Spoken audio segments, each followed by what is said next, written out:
Bapak-bapak, saudari-saudara, coba bersama-sama kita merenungkan firman Tuhan yang kita baca hari ini dari Injil Matius. Kita semua tahu cerita itu, nama tiga raja, kita juga tahu, Kaspar, Melkior, dan Baltasar.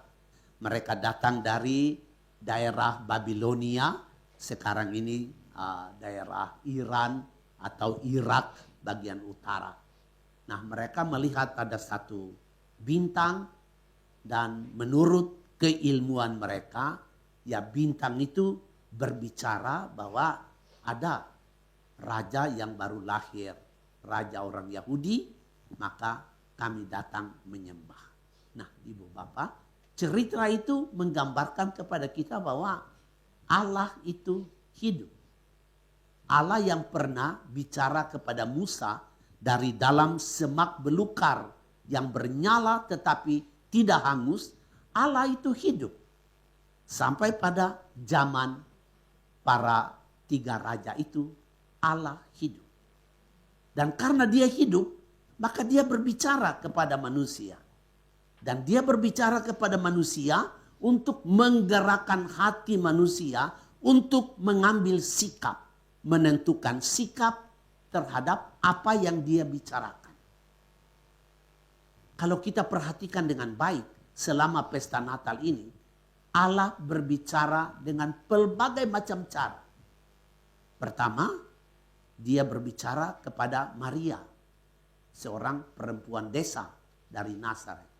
Bagaimana cara Tuhan bicara kepadanya? Lewat malaikat.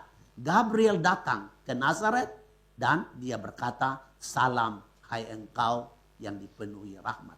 Allah bicara kepada Maria melalui malaikat. Santo Yosef, Allah berbicara kepadanya melalui apa? Melalui mimpi.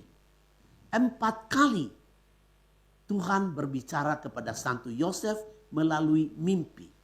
Jangan takut mengambil Maria menjadi istrimu, karena anak di dalam kandungannya adalah dari Roh Kudus.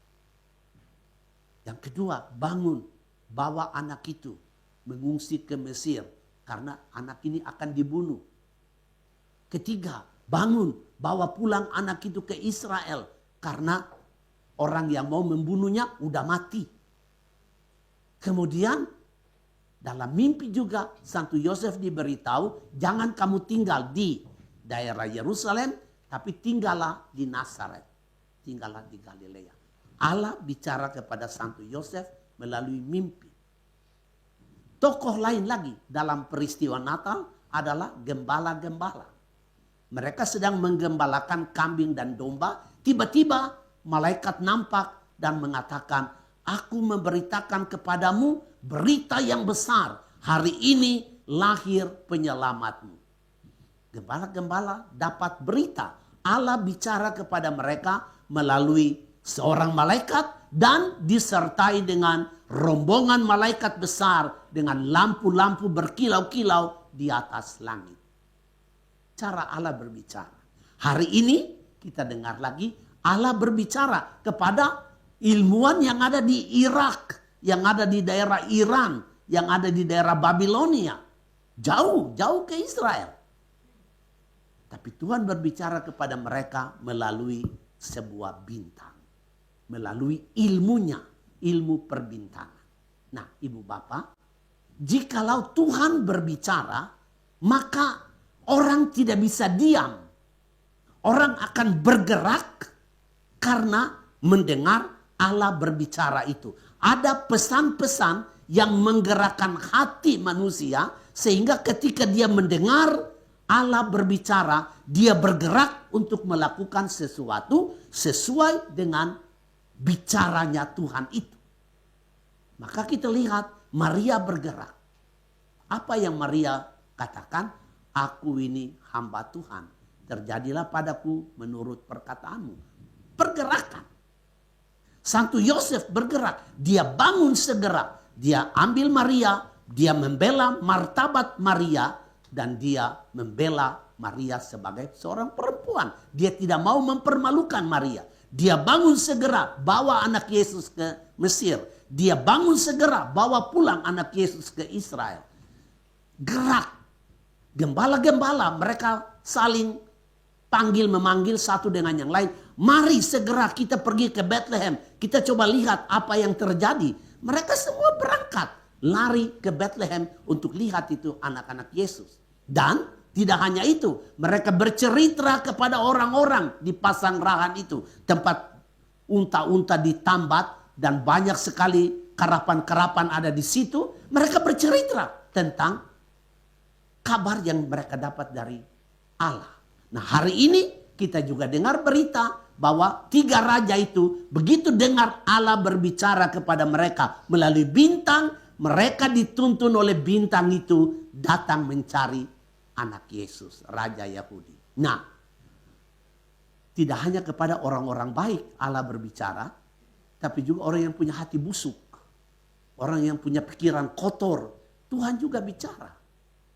Herodes, dia raja yang bengis, raja yang lalim. Tapi melalui 3 raja itu, melalui 3 ilmuwan itu, Allah berbicara kepada Herodes. Di mana raja Yahudi yang baru lahir? Herodes terkejut. Dia juga membuat gerakan. Tetapi gerakannya hanya sampai terkejut dan dia dikuasai oleh nafsu untuk berkuasa.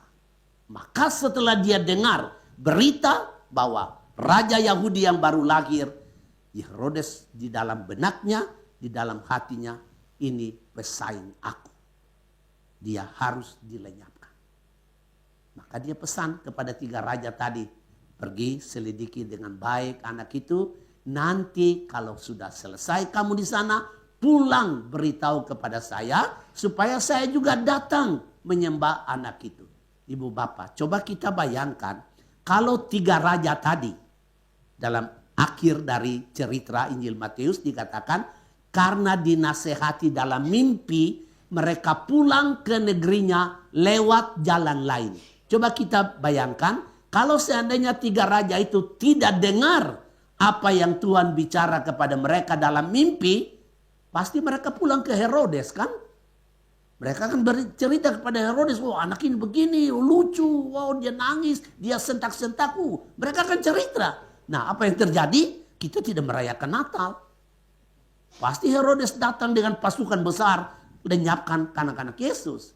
Justru 3 raja tadi dengar apa yang Tuhan bicara, maka mereka pulang ke negerinya lewat jalan yang lain. Nah, ibu bapak, sekarang kita, bagaimana? Apakah Tuhan juga bicara kepada kita dalam kehidupan harian kita sebagai seorang pebisnis, sebagai seorang dokter, sebagai seorang ibu rumah tangga, sebagai seorang student, atau sebagai apa saja profesi kita? Apakah Tuhan juga bicara? Saya kasih satu contoh dan saya harus mengatakan itu, Tuhan juga bicara. Sampai hari ini dia bicara kepada kita karena dia adalah Allah yang hidup, bukan Allah yang mati. Karena dia hidup, dia bicara hari-hari kepada kita. Hanya kita saja yang tuli karena kita disibukkan dengan pekerjaan harian kita. Yang wah luar biasa. Modernisasi ini membuat kita, teknologi membuat kita sibuk luar biasa. Bagaimana kita punya gaya hidup luar biasa sibuk. Sampai kita tidak bisa menangkap momentum di mana Allah berbicara kepada kita. Nah, bagaimana? Saya kasih satu contoh. Tahun 2026 ini, keuskupan kita berbicara dan temanya adalah pertobatan ekologis. Keuskupan kita mengajak seluruh umat di Keuskupan Agung Jakarta untuk merawat bumi sebagai rumah kita bersama. Untuk menjaga keutuhan alam ciptaan. Ini cara Tuhan berbicara kepada kita. Bukan kita yang punya bumi. Itu Tuhan punya. Dia beri kepada kita supaya kita mengolahnya agar bumi ini menjadi tempat diam yang layak bagi kita. Nah, kita harus menentukan sikap. Seperti para raja tadi saya katakan, kalau Allah berbicara, orang tidak diam, orang tetap bergerak. Nah, kalau kita mendengar berita dari keuskupan kita, rawat bumi, pelihara bumi, karena bumi adalah rumah kita, Maka kita harus menentukan sikap.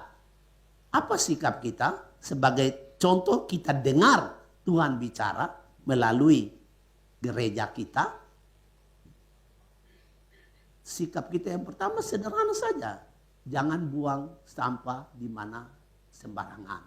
Buanglah sampah pada tempatnya. Ini sikap kita. Bergerak.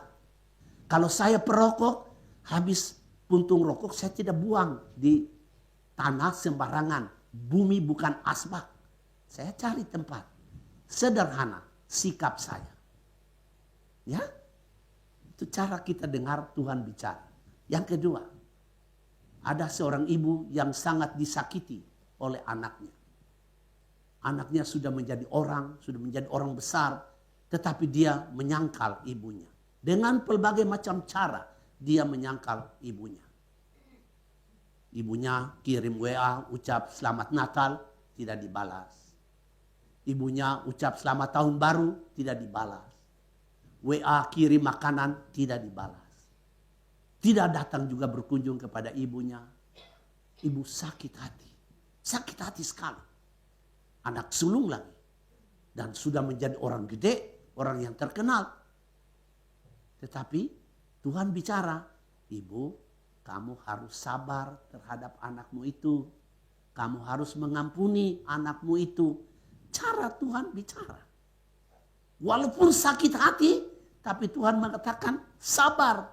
Nanti engkau akan merayakan pertemuan juga. Ampuni supaya hubungan jadi baik. Contoh. Cara yang ketiga, saya baru terima bonus Natal atau bonus tahun baru. Gede bonus. Tiba-tiba saya masuk ke satu gereja. Gereja itu ada Romo Fransiskan. Pakai jubah coklat. Ada kantung di lehernya. Dia berkhotbah tentang Vincentius. Vincentius butuh duit. Panti asuhan Vincentius butuh duit. Tapi tahun 2025 defisit. Karena banyak pengeluaran dan anak-anak yatim piatu bertambah banyak. Ini Tuhan berbicara. Saya baru terima bonus kan. Bonusnya gede lagi. Nah, kalau kita dengar Tuhan bicara, saya akan mengatakan, setengah dari bonus ini aku bawa ke keramat. Kasih perhimpunan Santo Vincentius. Itu. Cara Tuhan berbicara kepada kita. Dan kita bereaksi terhadap bicara itu. Bergerak sesuai dengan apa yang Tuhan bicara kepada kita. Moga-moga kita semua dalam kesibukan kita hari-hari sebagai apa saja profesi kita.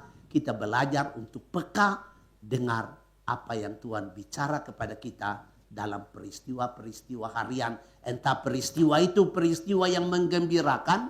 Entah peristiwa itu peristiwa yang menyakitkan. Entah peristiwa itu adalah keberhasilan kita. Entah peristiwa itu adalah kegagalan kita. Entah peristiwa itu adalah kebugaran kita yang hebat. Atau peristiwa itu adalah penyakit yang merongrong tubuh dan badan kita. Dengar apa yang Tuhan bicara kepada kita dalam semua peristiwa itu. Dan dalam setiap orang yang kita jumpa. Dan kalau kita dengar apa yang Tuhan bicara kepada kita. Dan kita melakukannya seperti yang dia bicarakan kepada kita. Ibu bapak, kita merayakan pesta bersama-sama dengan Tuhan.